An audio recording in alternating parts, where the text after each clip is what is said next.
রাস্তাঘাটে যারা আছেন আমার ভাই ভাতিজা চাচা, আপনার শৃঙ্খলার সহিত শৃঙ্খলা দিবেন না। লাগে দোকানপাট বন্ধ থাকবে, খাবার বন্ধ থাকবে, দোকান লাগে কিছুক্ষণের মধ্যে দোকানপাটে খাবার। হ্যাঁ, প্রান্তীয় এলাকাবাসী আমার সহকর্মীকে আমি বিশেষভাবে অনুরোধ করছি, আপনি চলে আসুন তাড়াতাড়ির মধ্যে।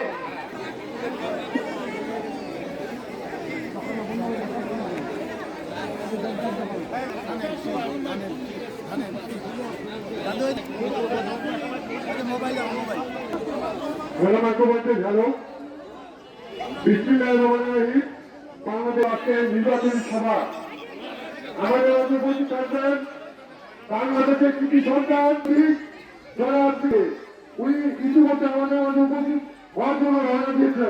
আবার এদিক থেকে ঘোরাঘুরি না করে পর্যাপ্ত চেয়ার আছে, চেয়ারগুলো বসেন, আপনারা দয়া করে ভিতরে বসেন, দয়া করে বসেন, আমরা ওনার কথা শুনবো। ধন্যবাদ। তার আগামী নির্বাচনে আপনাদের কাছে তো আমি একটা ভোট আশা করতে পারি নাকি? কোন মার্কার ভোট আশা করি?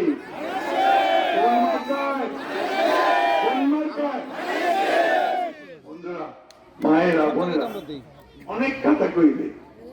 আমার কি পাইছেন আপনার সোশ্যাল মিডিয়া, হ্যাঁ, এর মধ্যে যত রকমের মিথ্যা কথা, ফেক নিউজ ছড়াচ্ছেন না, ছড়াক আমি ওই শেষ করি না। আমি মনে করি আপনাদের সামনে আসলে আপনারা আমাকে বুঝতে পারবেন, চিনতে পারবেন, জানতে পারবেন, তাই না? তোমার অনেক মিটিং করতে হবে, আজকে সময় খুব কম, সরকারটা আমাকে এবার টাইম খুব কম দিচ্ছে, প্রচার করার সময়টা কম দিচ্ছে, খালি দৌড়াইবার আছে, বয়স তো আমার বাড়ি দিচ্ছে, দৌড়ে তো পারি না আগের মতো, তারপরেও দৌড়াচ্ছি। আপনাদের কাছে আমার একটা ভরসা আছে, আস্থা আছে যে আমি মির্জা আলমগীর আপনাদের সামনে দাঁড়ালে আপনারা অন্তত আমাকে একটা ভোট দেওয়ার কথা। এটাই বোধহয় আমার শেষ নির্বাচন, যে বয়স হয়েছে আর নির্বাচন আমি বোধহয় করতে পারবো না। এই নির্বাচনে আপনাদের কাছে আমি একটা ভোট চাই, ধানের শেষে দেবেন আমাকে ভোট। আমি আরেকটা কথা বলে শেষ করবো। আমার কিছু ছোঁয়া পোয়া আছে, ছেলেপেলেরা তো জানেনি, ওরা একটু কথা বলে বেশি, দৌড়াদৌড়ি করে বেশি, ওদের কারো ব্যবহারে যদি আপনার কোনো কষ্ট পান, আল্লাহর রাস্তায় আমাদেরকে মাফ করে দিবেন, এইটা মাফ করবেন। ওরা আমি একদম নির্দিষ্ট করে বলে দিচ্ছি, আমাদের ছেলেরা কেউ কোথাও কোনো খারাপ কাজ করবে না, ইনশাআল্লাহ, ইনশাআল্লাহ, একটু জোর করে বলতেছি। যাই হোক, কথা আমার শেষ। আমার মা বোনেরা কি নিশ্চিত হয়েছেন? কোন প্রশ্ন আছে? যদি কোন প্রশ্ন থাকে করতে পারেন ভাইয়েরা। সমস্যা কি আপনার ভাই? কোন প্রশ্ন আছে?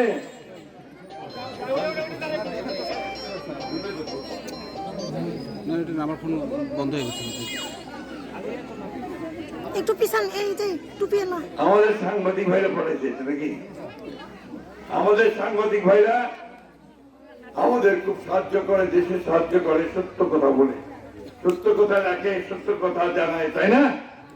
তারা বলছে যে নির্বাচনটা নিয়ে গত আগে বাঙাল আপনার নষ্ট করেছে, বাঞ্চাল করে দিতে, এটা নিয়ে কোন ষড়যন্ত্র আছে কিনা, ষড়যন্ত্র কাজ করে বন্ধন করে দিবা, নির্বাচনটাকে বাঞ্চাল করে দেওয়ার কোন ব্যাপার আছে কিনা, কিছু লোক থাকবে দুষ্টমি করবে, কিন্তু আমি মনে করি না এইবারকার নির্বাচন কেউ বন্ধ করতে পারবে। দেশের মানুষ জাগে গেছে যে ভোট আমরা দিব, এবার ঠিক না, এইবার ভোট দিব আমরা, সেটা সবাই কেউ ঠেকাতে পারবে না ইনশাআল্লাহ। বন্ধুগণ, আমাদের ইয়াং ছেলে, বাচ্চা ছেলেরা আছে, 18 বছর বয়স হয়ে গেছে, তারও আছে, তাকে ভোট দিতে পারেনি, এইবার ফোন করছে যে ভোট আমরা দিব। শুধু আপনারা পাহারা রাখবেন যেন ভোটের সেন্টারে কেউ গোলমাল না করে, পাহারা রাখবেন যেন আমাদের হিন্দু, মুসলমান, বৌদ্ধ, খ্রিস্টান সব ভাইরাই যেন ভোট দিতে পারে। একটা দুষ্টামি করার মাথা খারাপ বুদ্ধি আসি ব্যাপারে, এগুলো যেন কেউ করতে না পারে। সোজা ভোট দিলে আপনারা সকালে উঠে চলে যাবেন আপনাদের কেন্দ্রে, ইনশাআল্লাহ 12 তারিখে আপনারা সবাই যেন ওই ধানের শীষের ম্যাডাম জিয়ার মার্কাটা নিয়ে দাঁড়াইতে পারেন, পতাকাটা উঠাইতে পারেন। ঠিক আছে? ও, এই টুপি টুপি এলা এইখানে আমাদের এই যখন আন্দোলন হয় ফ্যাসিস্ট হাসিনাকে সরানোর জন্য, তখন আমাদের আপনি একটু বলেন ভাই, এখানে প্রচুর ভিড়। 4 জন ছেলে এখান থেকে আপনার শহীদ হয়ে গেছে, তাই না? তো এখন বলো কি করবে তুমি?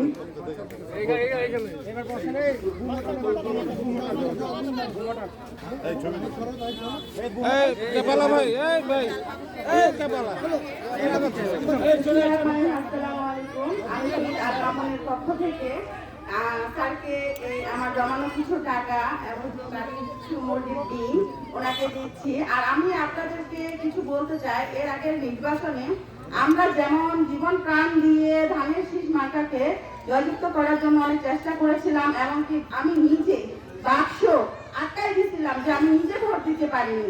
এটার জন্য আমি 2 মাস যাবত বাসা থেকে বের হইতে পারিনি। কিন্তু এবারও আমরা চাবো যে মা বোন চাচা চাচিদেরকে সকলকেই আমি বলবো, এই ধানের শীষটা যে আছে 12 তারিখ পর্যন্ত আমরা সকলেই পাহারা দিব, বাক্স পাহারা দিব। 12 তারিখের পরে এটার দায়িত্ব নিবেন আলমগীর স্যার এবং তারেক রহমান ইনশাআল্লাহ। অবশ্যই আপনাকে কেউ নষ্ট করবেন না ইনশাআল্লাহ। আপনাদের কাছে অনুরোধ, আমার ভাই আল মামুন শহীদ উনি হয়েছেন, উনি কিন্তু বিএনপির জন্য অনেক কিছু করেছেন।